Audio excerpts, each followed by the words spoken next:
Once upon a time, a young boy was laying there on the ground. His shirt was torn, grass stains in his knees, wiping the tears from his eyes after being chased, tackled, spit on, punched, and bullied by the eighth grade boys. This was one time that he laid there and he realized, I'm not going to put up with this anymore, he said. This wasn't the first time. It happened in the fourth grade, the fifth grade, and now it is starting again in the sixth grade. It was at that moment he decided he was going to start running home every day after class so that the boys couldn't catch him and continue to bully him. He lived about 1 mile away from the school, lived in a trailer. So as soon as the school bell rang and the day had ended, he went outside.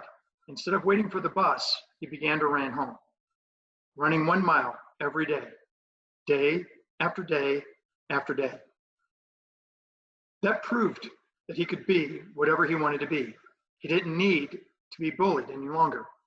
He decided it was time to excel. He excelled in soccer, in football, baseball, and basketball.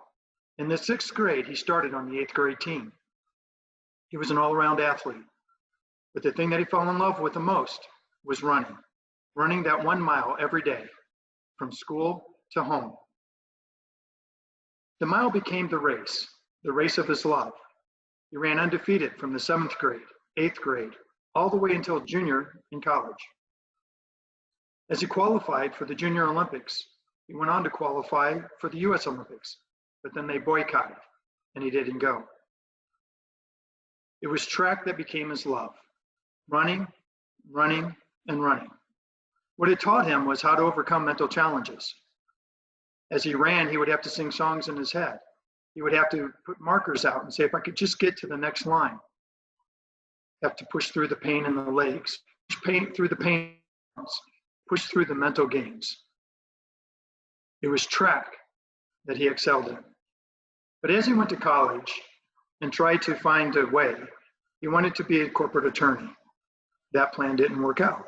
His girlfriend became pregnant, so he had to drop out of school to raise a family and do the responsible thing. Again, another turn in life, but he didn't give up. He pushed forward.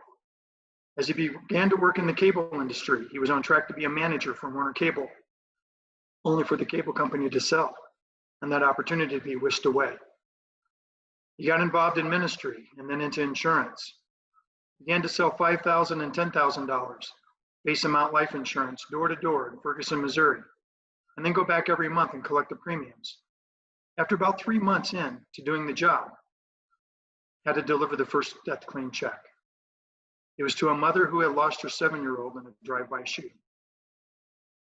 When he got there, he knocked on the door and he said, I have a check to deliver. She said, Mr. Shane, please come in. Thank you for being my insurance man. You see, this $10,000 check allows me to give my son the decency he deserves. It allows me not to have to ask my church or my family or my friends for the money that I need. Therefore, this $10,000 check allows me to keep my dignity. Thank you, Mr. Shane, for helping me keep my dignity. This is my story, and from that moment on, I realized my life was going to be changed. I delivered many death checks from then until now. I had to deliver one to a mother of an 8-year-old who lost her son while standing in line at the zoo to get on a bus because a drunk driver came through the drop-off and killed him.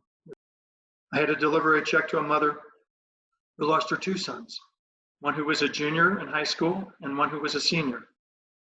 They were playing chicken, driving at each other down the road and had a head-on collision, killing them both. We all have things that we have to face in life, some that are tragic, some that are not so much. When I moved from Missouri to California, I was on track to be the president of the state of Missouri for NAFA. California assured me that if I made the move, they would put me on the state board and I could move right through. However, after doing interviews, they decided to change their mind. And a few believed it was more important for me to go through the locals, serve through the state, and then go on with my dreams. So I did. I took that as a challenge, not as a defeat. I served back through the locals in the state of California and later served as the state of California president. I didn't lose sight of my passion. I didn't lose sight of my dreams. What I had learned over the 50 years of my life and from running was to not give up. Push through the pain, push through the defeats, set those markers out, and then strive to achieve them. I was on my way to being a vice president in a corporate home office in the insurance industry, but the insurance company decided to sell, letting all of us go. Again, my path had to change, overcome defeat. We've all seen challenges in life, we've all seen defeats, we've all had letdowns, but I also have had many successes. And what I learned from them is how to take those struggles and turn them into strengths. Don't give up. Find your passion. Find your why. Know what it is that drives you every day. When you wake up, you should be excited to be in this business. You see, through this business and the products and the services that we provide, we can help people craft their own stories, go after their dreams, plan for the expected, plan for the unexpected, and make sure that they have a story to tell. We all have a story that we're going to leave behind, either by default or by design. What is your story? How can you share it to inspire others? How can you incorporate it to encourage others? We all leave a story, so let's begin. Once upon a time.